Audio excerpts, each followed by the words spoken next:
بسم اللہ الرحمن الرحیم۔ مشکل اردو پڑھنا سیکھ رہے ہیں۔ اردو کی کتاب گلستان ادب کے ذریعے سے الفاظ و معانی کی تشریح کے ساتھ، اور ابھی جو سبق شروع ہو رہا ہے اس سبق کا نام ہے قرۃ العین حیدر۔ قرۃ العین حیدر یہ نام ہے، یہ جو دیکھ رہے ہیں یہ تصویر، اسی شخصیت کا نام ہے قرۃ العین حیدر۔ یہ ایک افسانہ نگار ہے اور ناول نگار ہے۔ تو اس کا سب سے پہلے تعارف کرا رہے ہیں صاحب کتاب، کیونکہ اس کے بعد اسی شخصیت کا ایک افسانہ نقل کیا گیا ہے اس کتاب میں، تو سب سے پہلے اس شخصیت کا تعارف کرا رہے ہیں۔ تو دیکھیے، قرۃ العین حیدر۔ قرۃ العین یہ عربی لفظ ہے اور حیدر یہ بھی عربی لفظ ہے۔ قرۃ العین کا معنی ہوتا ہے آنکھ کی ٹھنڈک، آنکھ کی ٹھنڈک۔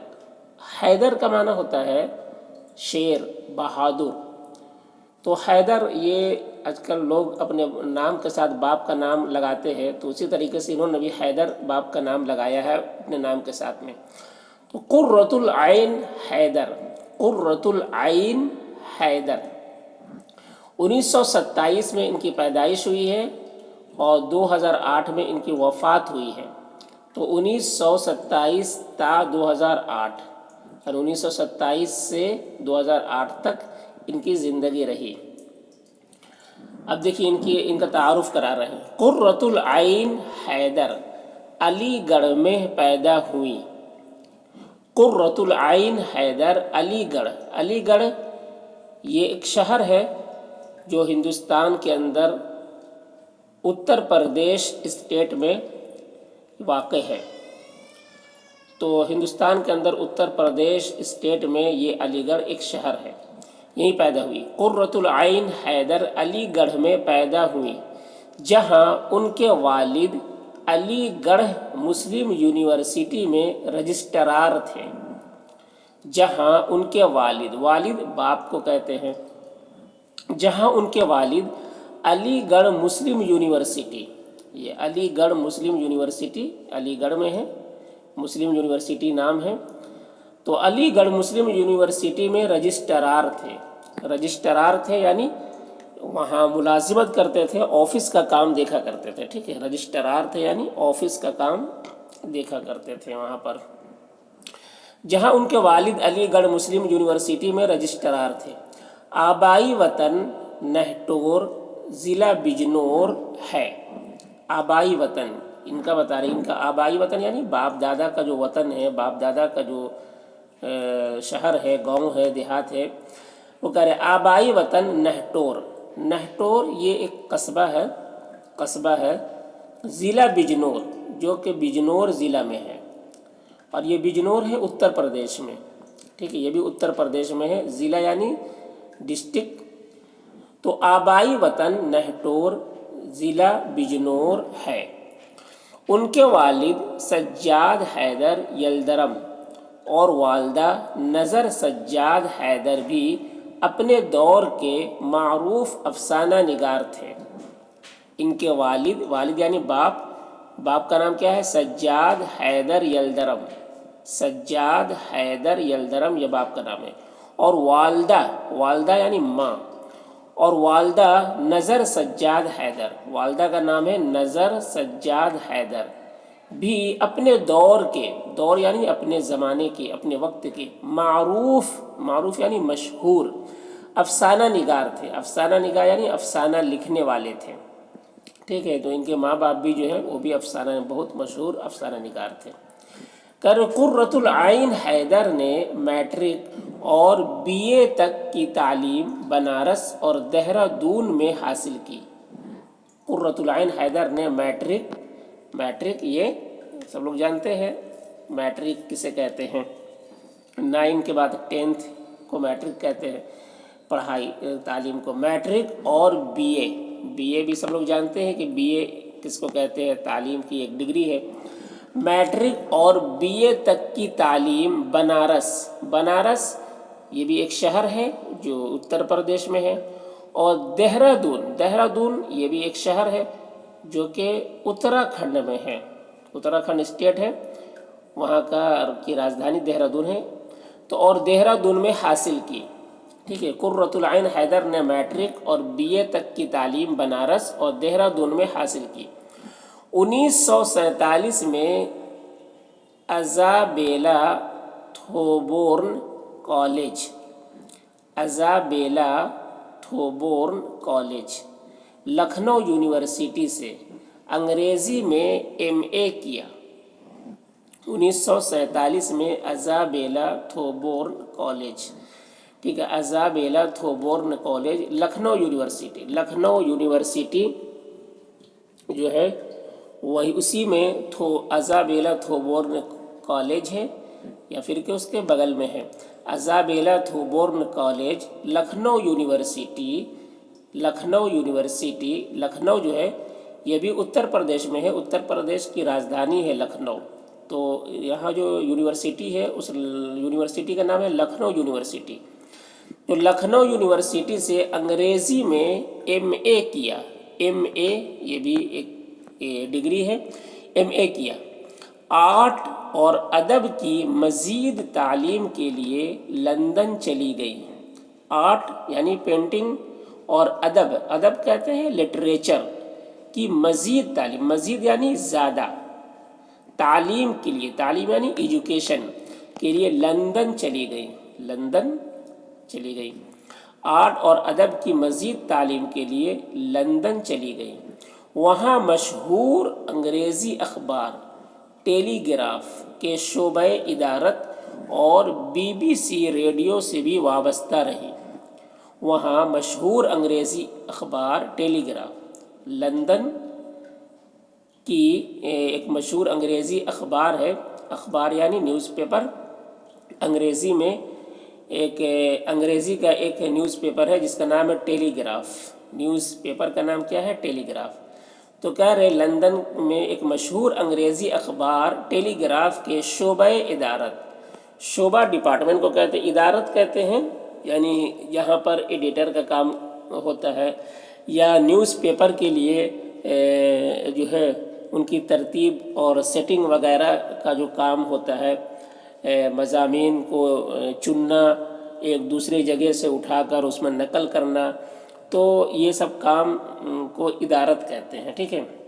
ادارت کا مطلب ایڈیٹر کا کام، یا پھر سیٹنگ کا نیوز پیپر کی سیٹنگ کا کام، یا مضامین وغیرہ کو ایک دوسرے جگہ سے نقل کر کے اس میں دینا، یہ سارا کام کو ادارت کہتے ہیں۔ تو شعبہ ادارت، اور بی بی سی ریڈیو سے بھی وابستہ رہی۔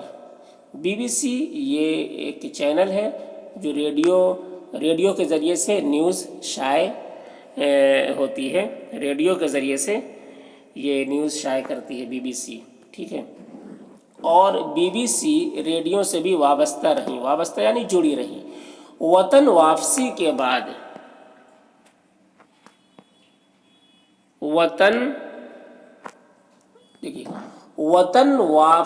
کے بعد کئی سال ممبئی میں قیام رہا۔ وطن واپسی کے بعد، وہاں سے جب وطن واپس آئی تو کئی سال ممبئی میں قیام رہا۔ ممبئی ایک شہر ہے، ٹھیک ہے، ہندوستان کے اندر میں قیام رہا یعنی وہاں ٹھہری رہیں، جہاں انگریزی رسائل امپرنٹ اور السٹریٹڈ ویکلی میں بطور مدیر کام کرتی رہیں۔ جہاں انگریزی رسائل، رسالہ کی جمع ہے رسائل، کسے کہتے ہیں؟ میگزین کو کہتے ہیں، ٹھیک ہے۔ جہاں انگریزی رسائل امپرنٹ، وہ میگزین کا نام ہے امپرنٹ، کہہ رہے، اور السٹریٹڈ ویکلی یہ بھی میگزین ہے جو ویکلی یعنی ہفتہ وار یہ میگزین نکلتی تھی، چھپتی تھی۔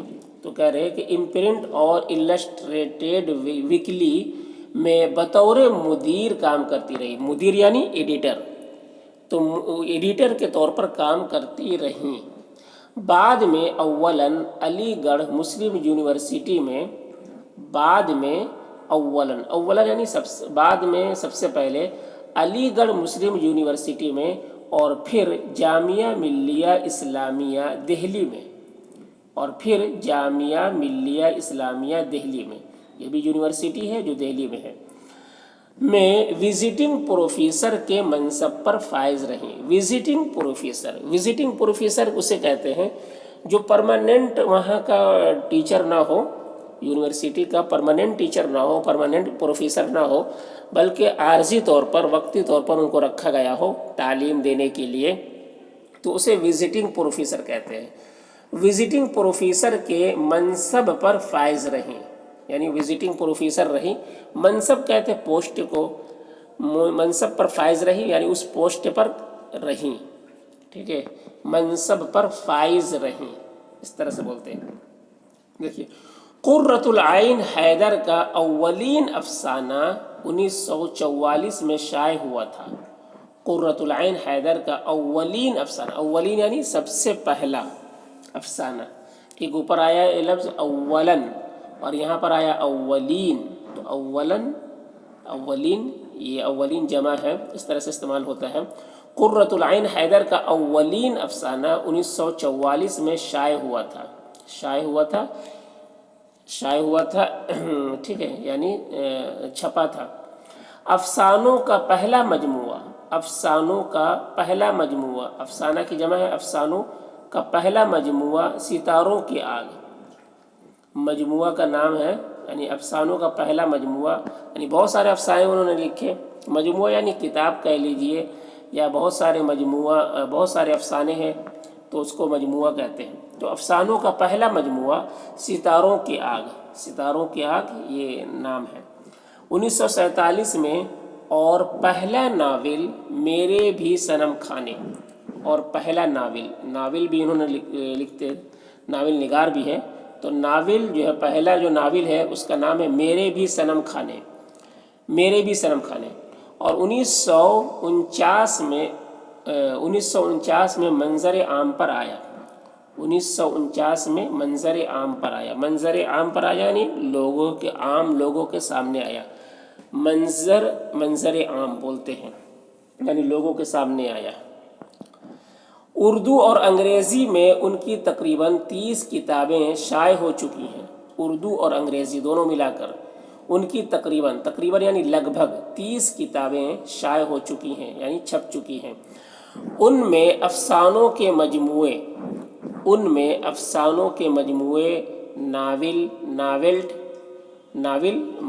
ناول افسانہ کہتے ہیں، یعنی مختصر شارٹ کہانی کو، ناول لمبی کہانی کو، اور ناول جو افسانہ یعنی درمیان کی جو کہانی ہو اس کو ناول کہتے ہیں۔ رپورتاز کہتے ہیں، یعنی رپورٹ کو، کوئی رپورٹ وغیرہ کے اوپر کوئی کہانی لکھی ہو تو اس کو کہتے ہیں رپورتاز۔ سفر نامے یعنی کہیں سفر کیا تو سفر کے بارے میں جو لکھتے ہیں اس کو کہتے ہیں سفر نامہ، تو سفر نامے۔ پھر کہہ رہے ادبی مضامین، ادبی یعنی لٹریچر والے مضامین، مضمون کی جمع ہے مضامین، تو ادبی مضامین اور عالمی ادب کے ترجمے شامل ہیں۔ عالمی یعنی پوری دنیا کا جو لٹریچر بک ہے اس کے ترجمے بھی انہوں نے کیے ہیں، تو یہ تمام چیزیں شامل ہیں ان کے افسانوں میں۔ تو انہوں نے افسانے کئی طریقے لکھے، ان کے افسانوں کے مجموعے میں انہوں نے ناول بھی لکھی ہے، ناولٹیں بھی لکھی ہے، رپورتاز بھی لکھی ہے، سفر نامے بھی لکھی ہے، اور ادبی مضامین بھی ہے، اور عالمی ادب کے ترجمے بھی شامل ہیں، عالمی ادب کے ترجمے بھی انہوں نے کیے ہیں۔ تو ان کے افسانوں کے مجموعے میں سارا کچھ شامل ہے۔ ان کے کئی افسانوں اور ناولوں کے ترجمے ہندوستان اور دنیا کے متعدد زبانوں میں شائع ہو چکے ہیں۔ ان کے کئی افسانوں اور ناولوں کے ترجمے ہندوستان اور دنیا کے متعدد زبانوں میں، ہندوستان اور دنیا کے متعدد یعنی کئی زبانوں میں شائع ہو چکے ہیں، یعنی چھپ چکے ہیں۔ آگ کا دریا، یہ سب نام ہے افسانہ کا۔ آگ کا دریا، آخر شب کے ہم سفر، کار جہاں دراز ہے، یہ سب افسانہ کا نام ہے۔ اور چاندنی بیگم ان کے مشہور ناول ہیں، یعنی یہ سب ان کے ناول ہیں، ان کے مشہور ناول ہیں۔ قرۃ العین حیدر کے افسانوں اور ناولوں کی زبان بہت رواں اور پرکشش ہے۔ قرۃ العین حیدر کے افسانوں اور ناولوں کی زبان بہت رواں، رواں یعنی سلیس یعنی آسان، اور پرکشش یعنی جس کے اندر کشش ہے، کھینچنے کی صلاحیت ہے، اٹریکشن ہے۔ ان کی تحریروں میں ہندوستان کی تاریخ اور تہذیب و ثقافت کی جھلکیوں نے خاص گہرائی پیدا کر دی ہے۔ ان کی تحریروں نے، تحریر یعنی لکھاوٹ، تحریر کی جمع ہے تحریروں، ان کی لکھاوٹ میں، ان کی تحریروں میں ہندوستان کی تاریخ یعنی ہسٹری، ہندوستان کی تاریخ اور تہذیب کہتے ہیں رہن سہن کو، ثقافت کلچر، تہذیب و ثقافت کی جھلکیوں نے خاص گہرائی پیدا کر دی ہے۔ یعنی ان کی تحریر میں انہوں نے ہندوستان کی تاریخ کو نقل کیا ہے، ہندوستان کی تہذیب کو، رہن سہن کو، کلچر کو یہ جو دکھلایا ہے، تو یہ بہت گہرا اثر ڈالا ہے ان کی تحریر میں، ان ساری چیزوں پر جب انہوں نے لکھتے ہیں تو۔ کہہ رہے انہیں ساہتیہ اکیڈمی ایوارڈ، گیان پیٹھ ایوارڈ اور پدما بھوشن کا خطاب پیش کیا جا چکا ہے۔ انہیں Sahitya academy award, Sahitya academy یہ ایک ادارہ ہے جو ادب کی ترقی کے لیے کام کرتا ہے، تو یہ ادارہ نے بھی ان کو ایوارڈ دیا ہے، کیونکہ انہوں نے ادب کو مزید ترقی دینے میں بہت بڑا کام کیا ہے، تو اس ادارہ نے بھی ان کو ایوارڈ دیا ہے۔ کون ادارہ؟ Sahitya academy award. اور گیان پیٹھ ایوارڈ، گیان پیٹھ ایوارڈ یہ ہندوستان کی حکومت کی طرف سے یہ ایوارڈ دیا جاتا ہے اچھا کام کرنے پر، تو انہوں نے ہندوستان کی حکومت نے بھی ان کو ایوارڈ دیا ہے، ٹھیک ہے، گیان پیٹھ ایوارڈ۔ اور پدما بھوشن کا خطاب پیش کیا جائے گا۔ پدما بھوشن یہ بھی ہندوستان کی حکومت کی طرف سے یہ ایک ایوارڈ دیا جاتا ہے، جس کو ہندوستان کا صدر جمہوریہ دیتا ہے، ٹھیک ہے، تو اچھا کام کرنے پر یہ ایوارڈ صدر جمہوریہ دیتا ہے، تو یہ بھی حکومت کی طرف سے ایوارڈ ان کو مل چکا ہے، ان کو قرۃ العین حیدر کو۔ تو انہیں ساہتیہ اکیڈمی ایوارڈ، گیان پیٹھ ایوارڈ اور پدما بھوشن کا خطاب پیش کیا جا چکا ہے۔ تو یہ ان کا تعارف تھا۔